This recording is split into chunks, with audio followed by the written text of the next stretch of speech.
Hello, welcome to Gemstone Tarot on this is for Monday, the 24th of November 2025, and I want to say 2024.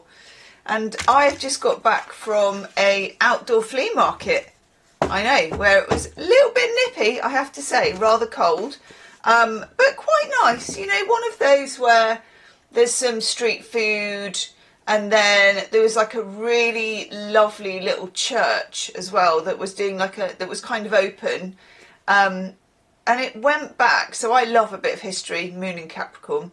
It had, you know, those beautiful, I mean, it's partly gravestones, the floor, but it's been worn to that almost soft stone by feet.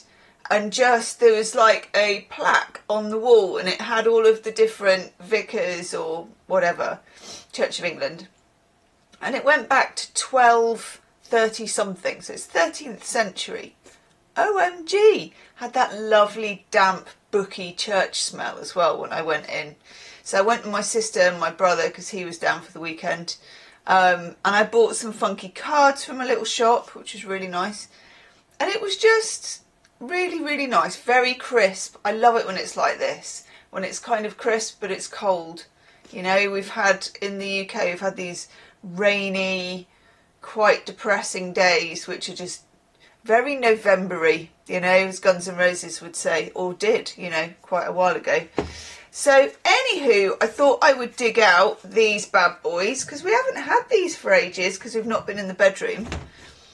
And I know, what are they called? I never, ever have remembered the name of them. I always want to call them Tarot Unlimited. And I know they're not Tarot Unlimited. The name will come to me, as it always does. But first, we're also going to look at Star Story of the Month, the Seventh Sister. Pretty sure there's a place in London called Seven Sisters, isn't there? Okay. The oldest story in the world. And I can't pronounce Pleiades, alright? Silver blue star cluster, I'm assuming that is it, of the Pleiades, known as the Seven Sisters, sparkles all winter in the night sky, subtle but beautiful, and located in the constellation Taurus. You can find it by following the line of Orion's belt. I'm terrible at this sort of thing, by the way. Past Aldebaran, Taurus's brightest star. The Celts associated it with mourning and funerals because at that time it was when it became first visible in the sky. At its heliacal rising was Samhain. There's lots of words here. All over the world, the Pleiades are among the most mythologized of sky objects. And the same theme arises of a man, often Orion the Hunter, in various guises, chasing 7 women, one of whom becomes lost, struck by lightning, hides in shame, transforms into a comet, and so on. We've all been there, haven't we? In Greek mythology, the Pleiades were the daughters of Atlas. I did not know that. Chased across the sky by Orion. All of the sisters married gods except for Merope, who married the mortal king Sisyphus. I know about Sisyphus. And forever hid her face in embarrassment because she married a mortal. Among indigenous Australians, the myth goes that the 7 sisters were being pursued by Nibiru or Orion, and one of them was caught and died. Lost Pleiad stories are told in Native American, African, Indonesian and Asian cultures. The odd thing here is that to the naked eye there are not 7 but 6 stars in the cluster. There are other stars within, but you would need magnification to see them, and then many more than 7 stars are revealed. A modest telescope will pick out 36, and there are many more. This has been the case for a long time. In Japan in ancient times, they were called Mutsuraboshi, 6 stars. Even in a prehistoric cave painting of 17,000 years old at Lascaux in France, that is thought to depict the cluster, they're represented as 6 stars. The other odd thing is that before colonisation, indigenous Australians had little to no contact with the rest of the world for 37,000 years. These parallel stories can't be accounted for by the flow of stories with migration that have occurred elsewhere. The answer seems to be in the movement of the stars. The Pleiades are not static. The sisters move within their silver blue gas cloud in relation to each other, very slowly. Astronomers know that the star Merope was once distinct, and so 7 stars were once visible, but it's now moved too close to one of its sister stars to be picked out with the naked eye. The catch, though, is the time scale. I thought it was. Merope was the last separate enough to be seen 100,000 years ago. This suggests that the roots of the story of the lost sister myth predates the great migration of Homo sapiens out of Africa into Europe, Asia, the Americas and Australia 60,000 years ago. And there's the November timetable for Dover. We would not be able to start our day without that, would we? Okay, let's have a look at Kim Krantz. Still can't remember it, and I don't know where the box is. I don't know why I keep looking over there. It will come to me. I use it every year. I must have had this deck, I don't know even how long it's been out. 5 years maybe? Maybe more? Unspoken Tarot, Unlimited Tarot, Fireworks Tarot, Catherine Wheel Tarot. What do we need to know anyway? We're kicking off another week, people. How was your weekend? What did you learn? Did you learn anything? The monthly readings are starting to come out for December, so do check underneath. There should be a playlist. Ooh. Yeah, we are going to do a reversal on that. We are. Ooh. Always forget how much I love these. Wild Unknown Tarot. It's weird, isn't it? Every year I can't remember it, and every year it comes to me. It's a bit like Mercury retrograde. Don't know if I told you. I did, didn't I? That I posted my brother a Finisterre voucher. It's weird.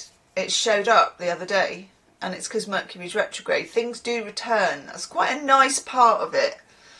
Anyhow, we have the Father of Swords, looking very stern, in the reverse. So, of course, this is like the King of Swords.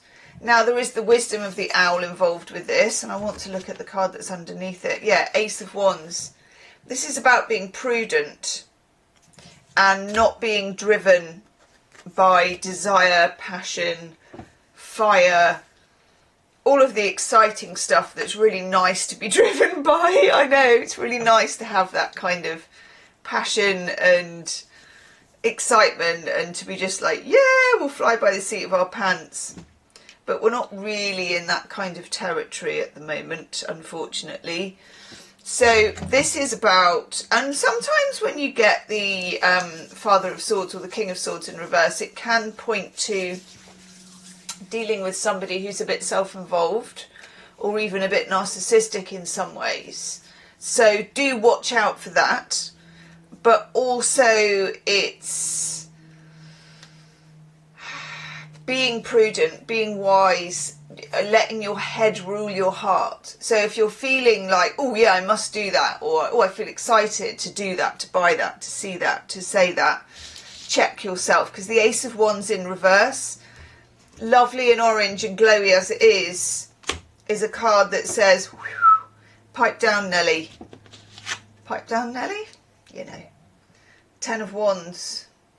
At least I think it's the 10 of, yeah, it is, because the 10 of Swords is a bull with a sword through it, so I am never going to forget that. 10 of Wands, we've had, it came up a bit in the monthlies, and it's come up a bit in the dailies.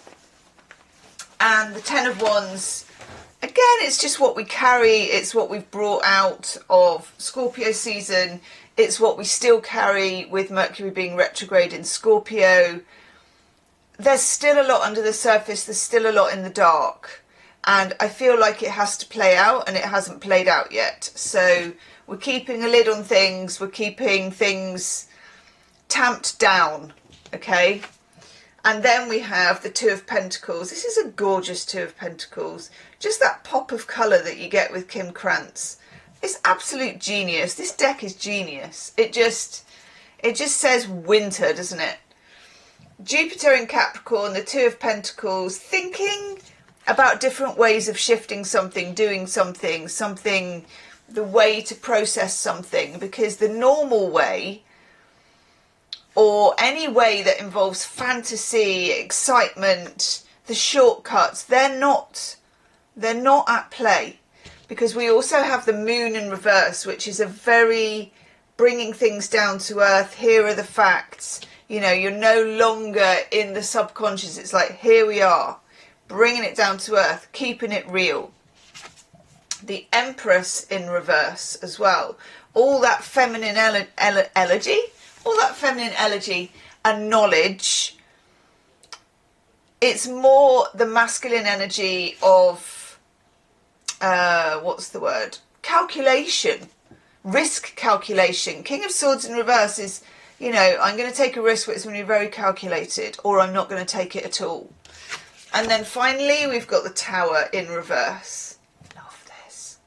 Such a good and subtle thing of the Tower, isn't it? So we have the Tower in reverse, which is, sometimes you would say, oh, the lid needs to come off. I don't think it does. I think the lid will come off eventually, but it's a bit like when you let the lid off a steamer. You press a button that lets the steam out first, otherwise the lid could go off in your face. We don't want that. Okay? So sensible, step by step, analytical. That is the name of the day. And I will see you tomorrow. Namaste.